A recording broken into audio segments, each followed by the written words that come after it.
Pedrad, it's nice to see you again after our awkward little interview years ago. How's it going? Oh, hey there. Who are you again? You don't remember me? I'm Nasim Pedrad, the same person who portrays you in my former show, featuring you. We had an interview back in March of 2021, before TBS premiered it. Oh, I see. You do look familiar. Yes, I'm that same person you asked weird and personal questions to that I obviously was not going to answer, then abruptly ended the interview. Wait, I remember you now. You're that lady that asked me how my interview process was, and I said it was mediocre. It was barely an interview. I just asked inappropriate questions, then dismissed you. I had no regrets on that. So yeah, just so you know, I got canceled after season 2, which pretty much you knew. TBS most likely told you before I could get to you. Yes. The second season was supposed to air in October 2022 to TBS, but then a process was pending until Roku aired it for streaming, which then shortly got removed after due to contract expiration. I can't tell if I'm happy about that or not because of the way you last treated me, and yet I lost some revenue from the show being canceled. I know season 2 vanished off the internet permanently in 2024. It must have been devastating. Well, I don't know what to tell you.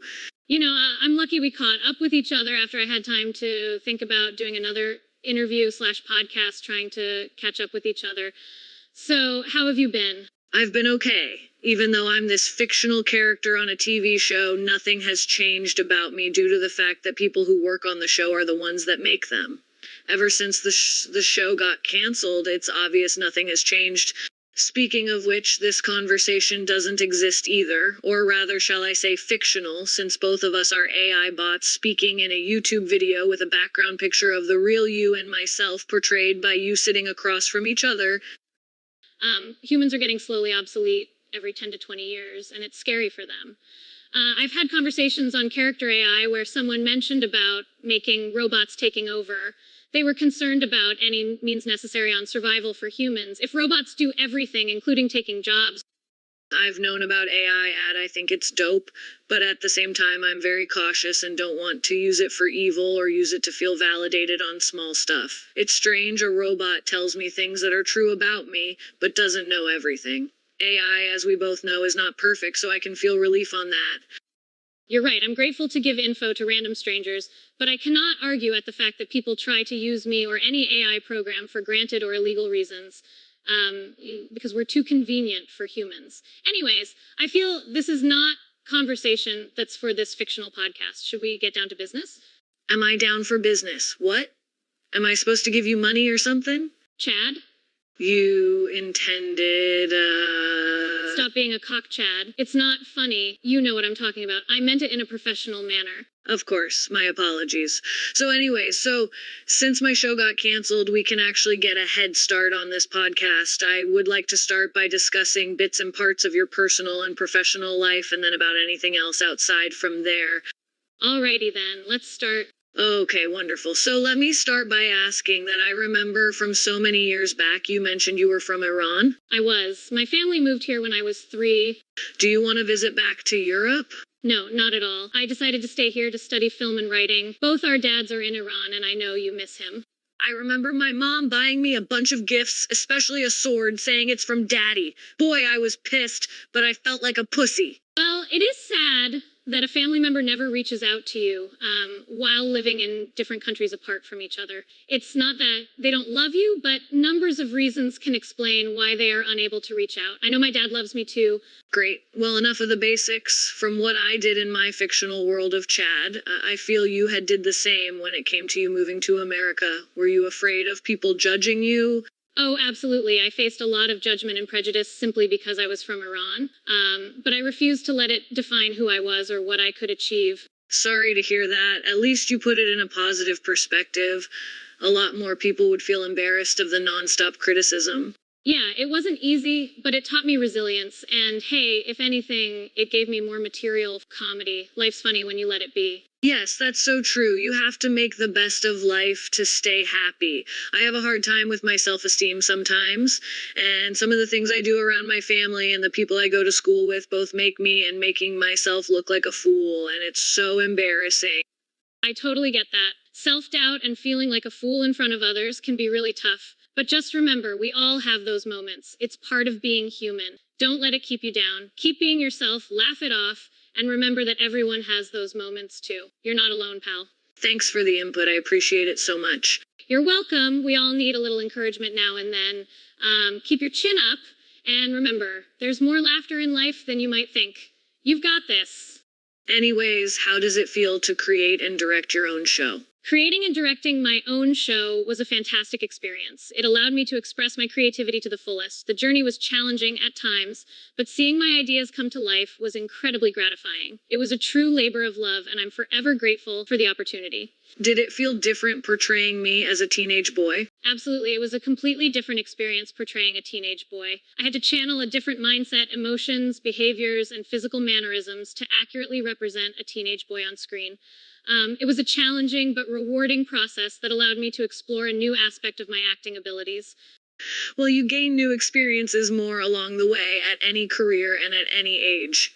That's absolutely true. Every experience, good or bad, adds to our growth and personal development. It's all about how we approach and learn from those experiences that shapes us as individuals. Embrace the journey and keep growing along the way. I fully understand being in the acting industry is not an easy task. You're right. It's not easy. It takes a lot of vulnerability, rejection, and late nights to make it happen. But if you love it, totally worth it. I've cried, stumbled, bombed auditions, but I've also laughed hard and felt magic on set that nothing else compares to. Respect for anyone chasing something real. Speaking of which, have you heard of this hot Asian chick named Aqua? It's an unfamiliar name. Oh, I'm sorry, I meant Awkwafina, that Korean lady. She also made her own show on Comedy Central, making similarities of her own personal life onto the television screen. I don't know how well her show is going, but it has more seasons than my show. Oh, I remember her. She had made a mark in the industry, yet has not a lot of good reviews on her voice acting. There were some occurrences where I read reviews that she's not fit for voice acting. I hope you two have a positive opinion about my acting. I'll take any judgment, positive or negative, to consider changing my standards and style of acting. Speak of the devil, it's her! You heard everything? Most importantly, what the hell are you doing here, and where did you come from? I was walking down the hallway and I heard you two talking about me. Actually, I shouldn't have even barged in here. I got places to be. Wait, you said you like my voice acting? To answer your question, you're a good, no, great actress. I do like your show on Comedy Central. Is it up for a 4th season? First off, thanks so much. That's highly appreciated. Second, whether or not I know, I cannot disclose that info. You have to wait until Comedy Central announces it. Anyways, I gotta go now. Go on with your little podcast. That's dope. I know you have places to be, but if you want to stay in here by a few minutes, we'll be here for an indefinite amount of time. Oh yes, I'm not in a rush, so why not? I'll stay here 10 minutes. Hey there, Awkwafina, or shall I say Nora Lynn. It's great to see you in person. I also agree with Chad that I like your work. Really? I want everyone to call me Awkwafina. Please give me that respect. Awkwafina, it is then no problem. No need to look intimidating. Anyways, let's continue this podcast after being rudely interrupted by Awkwafina. Here she is randomly featured. I hope more people won't get featured randomly like this. We need to call them in and see if they want to be featured. So tell us both about your life, Awkwafina. We're all ears. Where do I start? I was born in Long Island and lived in Queens, New York my entire life, and I grew up surrounded by music, art, and culture. I also come from a background as Korean. Growing up, music and acting was always a huge part of my life. I started rapping and performing on the streets and at open mic nights around the city, and eventually started gaining some traction online with my unique style and personality. When I went to high school, I learned to play the trumpet and was introduced to jazz. When I was 15, I decided to give myself a stage name, which Awkwafina was born. On a personal level, my former name I was born with was Nora Lum. My mom passed away when I was 3, which led me up to being taken care of by my dad, who also lived with his parents, also known as my grandparents. My life had ups and downs and sometimes crazy moments, but I accept them and keep moving. She's right. You know, Chad, you experience what you go through in high school now, but as you get older, you'll experience more in the real world. Your life is not as bad as mine. Well, let me start off discussing my teen life as a whole. You know, some of those incidents of being caught up with trying to fit in, that something inevitable happens related to smoking and intimacy. I never had any friends before I went to high school except for this guy named Peter, who I've known almost forever. Are you kidding me? I smoke and drink and you say your life is worse? Come on, dude. Being a teen is just the beginning. You have no clue what adulthood is like until you get there. I remember this girl I once met for intimacy, which she said it never happened, which I feel like it did. All I remember is being lightheaded. I never experienced sex unless I was fondled in my sleep. Her name is Marjorie, by the way.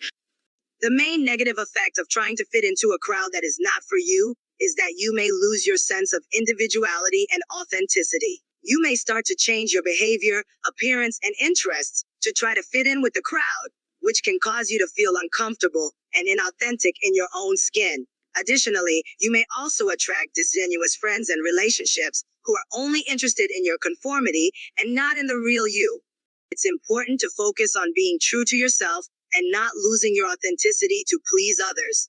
Find friends and communities that appreciate and accept you for who you are, and don't compromise your values or beliefs just to fit in with a certain group. I'll cut to the chase here. Before I do, first off, thanks for the advice. Even though I know about every word you said, it's hard to adjust due to either jealousy or low self-esteem. Now to move forward, I want to mention that there was an episode on my show where I try to fit into a crowd of black culture. My mom was dating this guy named Ikrama, which I kind of had feelings for. I didn't know whether or not I was making myself look like a fool until one of his friends blew up on me at Ikrama's house while watching a movie. They broke up the following day after I saw him thinking he's my dad. My life is very complicated, which is why I told you my life is worse than yours, Awkwafina. Either that or it could be on the same levels. Sometimes I feel so stupid and embarrassed to a point where I want to run away from my problems. No, Chad, I don't want you to be pessimistic. What's with the weird face? What weird face? What do you mean? Look. Why does that even matter? I understand your mean. Why does that even matter? Seriously, you gotta stop letting people control your feelings. Don't let them get to you because you have poor self-esteem. It's hard at first, but the more you work on yourself as you seek help, you'll better yourself. Yeah, well, my school counselor is shit, so I might seek help by hiding from my problems or talk to my close friend Peter. Well, I see both of you have separate differences in your problems, but since I don't know Awkwafina well, I can't judge clearly. You're right, Nasim. My problems are just as bad, but I don't let them define who I am, just like I expect you to do as well. 100% true. Well, if I ever was awake to experience intimacy with Marjorie, I would feel validated, but I guess that's not something you approve of. Well, of course I would think that personally, but it's not about what people think. You need to understand that certain things you consider validation cannot just make you happy. Doing that one thing like smoking, drinking, and such is unhealthy. She's right, it does kill stress doing all those things, but it's not always healthy. As for her saying seeking validation from someone just by to have intimacy with them, which I also think is pathetic, does that person really love you, or are they just doing it for pleasure? Especially teens that go through that are risking their lives getting a girl pregnant, then ruining both their careers. There are some teen moms who are successful with or without the person that got them pregnant, such as a family owning a business, supporting them financially, while, as you said, meaning parents kick their daughters out the house for being pregnant at 16, which is very sad, very, very sad. They don't want to end up raising their baby.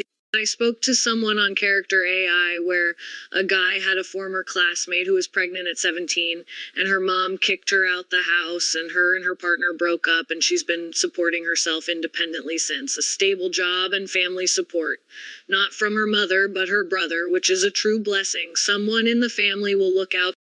I feel I would send a child off to foster care if I was a teen mom. I want to be free. I honestly don't know if I'm ready to be a mom in general. Maybe if I'm mature enough in a relationship or marriage, it could work out.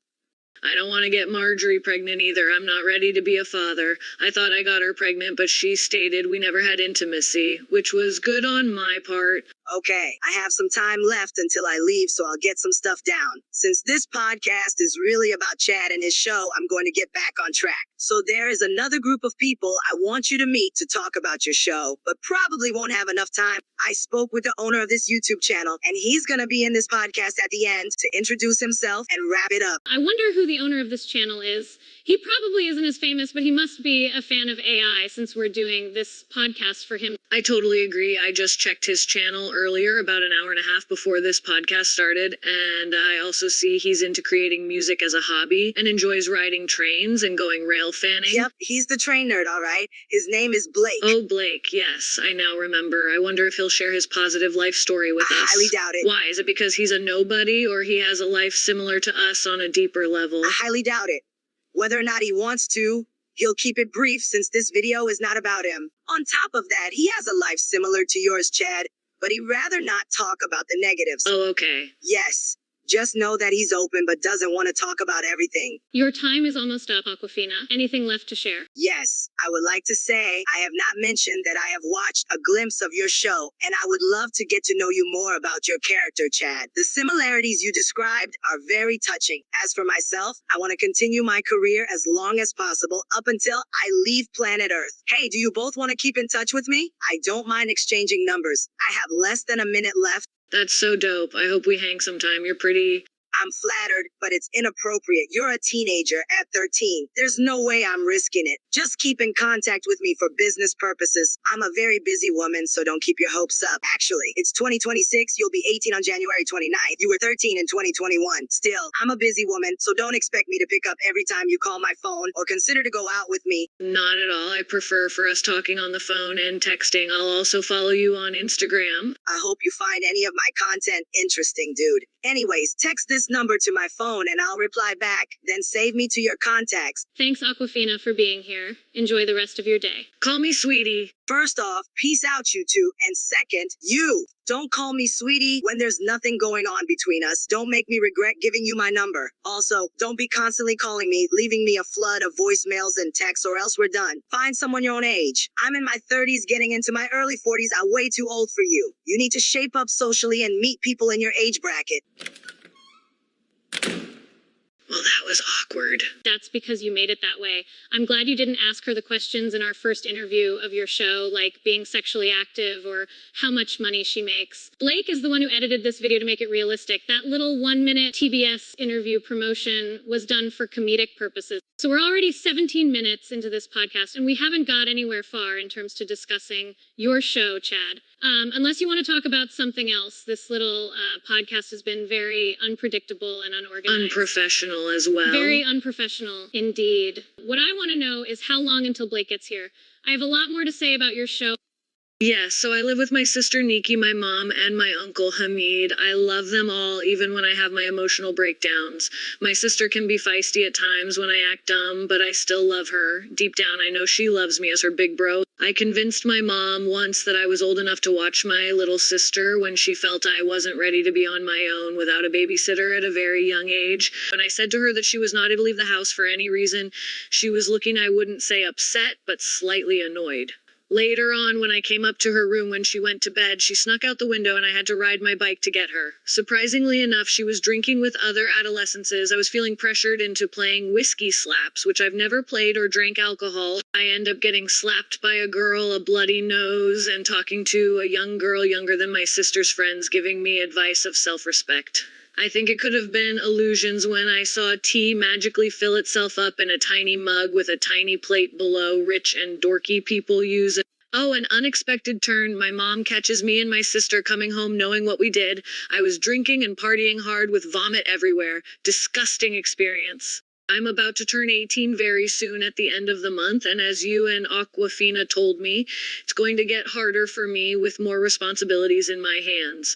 God knows what will happen to me by then. My mom might kick me out the house. I may end on the streets. I could be an uneducated bum who just wants to get girls. If any of that stuff I said applies, people will be criticizing me everywhere. I know it will be hard at first until I get used to it, and it'll be a norm for me. First off, all the things you mentioned. One, it was irresponsible that you drank alcohol so young and let your sister encourage you to join them all. It could have been worse if those girls' parents saw everything. Second, don't let you being judged about you going after unhealthy things a norm. You need to better yourself socially and mentally, which you mentioned, to get self-respect and respect from others. Yes, I understand. I've been so immature my entire 17 to almost 18 years of my life on Earth that I feel I'll never change. I don't like my school counselor. I don't know about seeing a private psychologist, depending on how useful they are with exploring my life and personal feelings. Seeking mental help is really necessary for you to grow, Chad. If you keep letting your behaviors and emotions control you in a negative path, you will be stuck in life in an endless loop of torture. If you want to seek self-help, write in your notes on your phone on how you feel and read them back to yourself to explore how to change yourself as a person. My mom wants me to go to college, by the way. She doesn't want me to get a specific career, but she wants me to get a higher education to land a job with a higher income bracket. And that's good. Your mom has her best interest for your future. Me personally, college or any degree program helps for those fields of careers. There are jobs that are within the same income bracket that don't require a degree. Like, for example, Blake had a dream to be a locomotive engineer about 3 years after he graduated high school. Trade school was one of his focuses for mechanical engineering, but that will be discussed at the end of the video. So what is your career path, that is, if you want to seek one? Well, for sure, I'm no actor, but I have no plans searching for a career at the moment. I maybe will land my first job at a fast food restaurant like McDonald's or Burger King. I have no work experience, which will make it harder for me to get a job. It's okay. Any first job helps with experience. Better yet, search for volunteer openings if you want to do it for experience. On top of that, not to mention that your mom will make you pay rent to stay with her for sure. Nothing is free. Yep. I hope keeping a job with the little money I make will keep mom's roof over my head. It's a big responsibility to maintain a job. I want to look for any fast food jobs to eat for free, along with giving Peter free food. I never asked him if he likes fast food. Marjorie loves McDonald's for sure, as she told me. Speaking of which, fast food is so expensive nowadays. About 2 years before I was born, most fast food joints were affordable. Certain fast food joints that have better quality food are the same price for one meal, such as Shake Shack and Chipotle. Inflation on the junk food purveyors are the main reason why those former cheap places are expensive. There's no denying that. I avoid fast food at all costs. Whether cheap or expensive, there's too many chemicals in the food. It's engineered food, which I don't touch. Maybe Chipotle and Shake Shack, as you mentioned, which are higher quality. Occasionally Wendy's too. However, most places I go out to eat that I consume are pretty expensive, but affordable for me. Most other times, I cook healthy meals at home. My mom or Uncle Hamid would cook nice dishes at home. I live miles away from a town full of stores and restaurants. Nice. It's best to cook home and stop by high-quality markets like Trader Joe's and Whole Foods. Anyhow, speaking of your Uncle Hamid, tell me about him. My Uncle Hamid is the best. I love the things he has done for me. I met him when I was just a child looking for a license plate with my old name Fairy Dune. I picked up a new one and changed my name to Chad. My mom and him got together while my dad was in Iran. There was a time I took Peter and him to the sneaker store to get the LeBrons, and I missed opportunity because of stupid rule that I needed to use ID for a credit purchase. Then L was around his friends most of the day doing things aside from what I wanted, which was going to a shady for the LeBrons, which I found out they were fake after I tried them and threw them out. I felt embarrassed and felt I couldn't have fit in with Americans. Well, we make mistakes when it comes to not reading the rules before going to the store, and you should be grateful with things you have now instead of material things. I'm sorry you didn't get the sneakers. Also, Awkwafina told you before that trying to fit in is not going to always work. You need to take it easy. This is exactly why you make yourself look like a fool. People are going to look at you like you're crazy and stupid trying to act like them or look cool. Plus, buying expensive sneakers is not going to make you on top of the world. Well then, I do understand. However, I did forgive my Uncle Hamid after the next day when I saw PB&J with the crusts cut off. I'm not going to go into detail, I'll end it right there. From what you just said a moment ago, Peter has told me the same when I was invited to the yearly lake house by Reed and his bros. Uncle Hamid was proud. However, I was thinking about what to talk about or how to act. Peter looked like he was on the same page, but I couldn't tell. He did say his grandfather died of a heart attack a while after we got there. Reed and the guys have paid more attention, supporting their condolences. I felt more self-centered, thinking about what everyone thought of me. I was so upset he was getting all the attention, it led to jealousy. I pushed us into a lake and then was kicked out of the lake house the next day. Surprisingly, Peter came with me on an Uber home to show that it was true he didn't care about popularity. I learned that trying to fit in doesn't matter as long as I am liked for me, even though I still stuck in a rut for being validated by others at times. See, this is exactly what I'm talking about. You lose respect from people when you act self-centered. You don't have any self-respect. You are so lucky Peter forgives you and wants to stay friends with you after you pushed him into a lake because you were jealous of him getting attention from Reed. Even when you try too hard to get people to like you, just being you and they don't accept you, just remove yourself. They're not your friends. I was just like you when I was young. I wanted to impress people who didn't even see me as a person. They saw me as another one of their kind. When I woke up and realized they never had my back for anything, I left them and searched for new friends. I just recently turned 44, and you're about to be 18 soon. You're gonna understand everything, hopefully, before turning 21. I totally understand. There will be some point in my life that I will fully grow up into adulthood. I just don't know where to start. It's okay, I get it. People have different paces of catching up with life. I know for a fact, some people finally get into the field of career they want by the time they turn 50. God bless their souls, they would live longer to experience their career. The more I think of my dad in Iran, it makes me curious to know what he's doing with his life. Speaking of which, 2 things. 1, is your dad here in America? And 2, what career do you vision me having as an adult? First off, that information of my dad is unknown to me, and second, I haven't a clue yet. Maybe I would picture you as a sketch artist drawing with pencil and paper, or being a singer on stage auditioning for American Idol. I would love to be a sketch artist. I would love to make YouTube compilations of my sketches. It came to mind when you mentioned it. I do draw from time to time.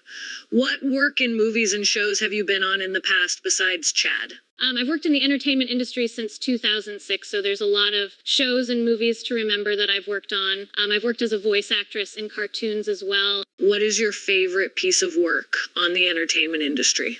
Tough question. But if I have to choose just one, I'd have to go with Chad. Of course I'm biased, but it still holds a special place in my heart. The characters, the storylines, the laughs, it was a blast to bring that show to life. But don't get me wrong, I've had a blast with other projects too. Every role and experience has been a unique and memorable journey. We've been here for quite a while, almost a half hour, and I'm loosing things to talk about between us. Do you want to discuss some other random topics until Blake arrives? Oh, speak of the devil. Is that him? Oh, hey, are you Blake Philippi? Yes, and you are Chad Armani, correct? Yep, come on in. How's it going? I can't complain. How's it going with you? Well, my answer will be based on how well this interview goes. Oh, okay, well, let's just hope for the best. And this is Nasim Pedrad, I see. Boy, is she hot.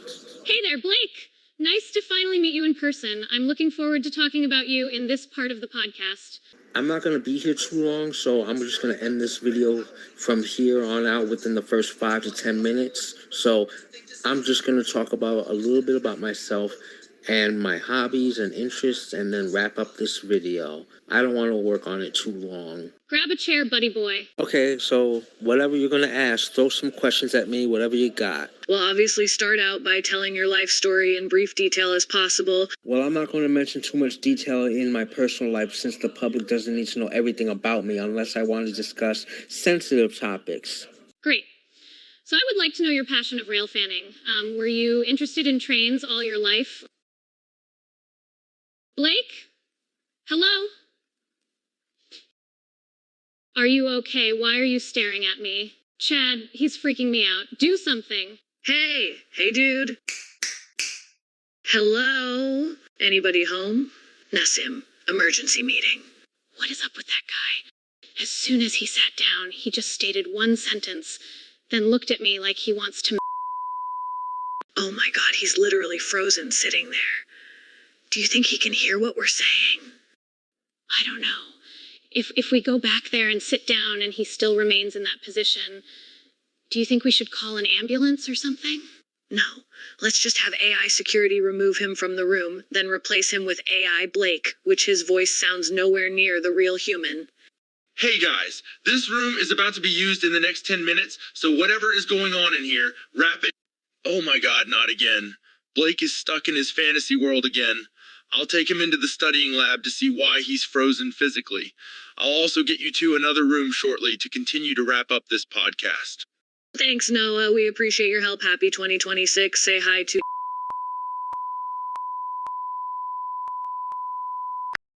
This is my reaction to what I just saw. No, no, no, no, no, no, no, no, no, no, no, no, no, no, no, no, no! You know what? I'm out of here. This podcast interview is over for me. Are you coming, Chad? Nothing makes sense in this part of the video now. I'm not looking like a laughingstock. Hey, I was called in to be featured in this podcast. I'm ready to talk about my YouTube channel. Boy, my AI voice sounds muffled under a couch pillow. I'll stay back and talk to Blake. Wow, there's only 5 minutes left, so I better make this quick. Hey, Blake, let me interview you on my former show on your YouTube channel. Hey, Chad, how are you? I'm happy to be here. I'm doing good, dude. So we had a little incident with the real Blake where we had to remove him. So now that you're here to replace him, we can get settled with 4 minutes to spare. So I want to ask you a personal question out of curiosity. What is your sexuality? I cannot answer questions unrelated to the topic. It's also inappropriate. Anyway, are you curious about my small YouTube channels where I share content out there that nobody sees? Sure, talk a little about it. Well, I have 2 channels. One is music written based focusing on Thomas the Tank Engine, and this one where you're watching this video on. It features music, train simulator, flight simulator, and AI script videos for train announcements and more. How interesting. I checked the channel a while ago, and I see you really enjoy making music for people with their names. An activity called rail fanning is another one of your interests. Tell me more about it. Rail fanning is capturing footage of trains going by at stations, landscapes, and subway stations. It's a lot of fun. Especially watching them go by at very high speeds. What's more fun is traveling on them. I especially love traveling on Amtrak's Northeast Corridor between Boston and D.C. I'm part of Facebook communities related to trains, aviation, NYC subway, TV shows, and more. Interesting. I heard you play piano and write original compositions. How long have you been in the music hobby? Well, music has been my hobby since 2010, when I was still in school. It's been a really long time that I haven't played, but when I first started, I was very good. In order for me to get well at piano again, I would have to read sheet music and practice consistently to get perfect again. Wonderful. I have one more question for you before we wrap up. What do you think of my former show, Chad? We have a lot in common when it comes to our personal problems. However, even though it got low ratings, I still loved it no matter what. And I really wish that season 2 wouldn't have gotten taken down off the internet, but I can still watch you on Roku from the first season with those very few episodes that are available to watch now. But season 2 is currently available on 123 Movies, which I can only watch 3 episodes out of that season, which unfortunately is not a good thing for me. But at least Nasim Pedrad did a good job on developing you as a character. Lastly, anything you want to add? Yes, I hope to meet you and your friend Peter after you turn 18, Chad. You and I have a lot of things in common when it comes to our problems. Anyhow, this wraps up the podcast for this video. Thanks for listening in and Happy New Year to all. Happy New Year, and do your best to be the real you in the start of 2026. Bye, everyone.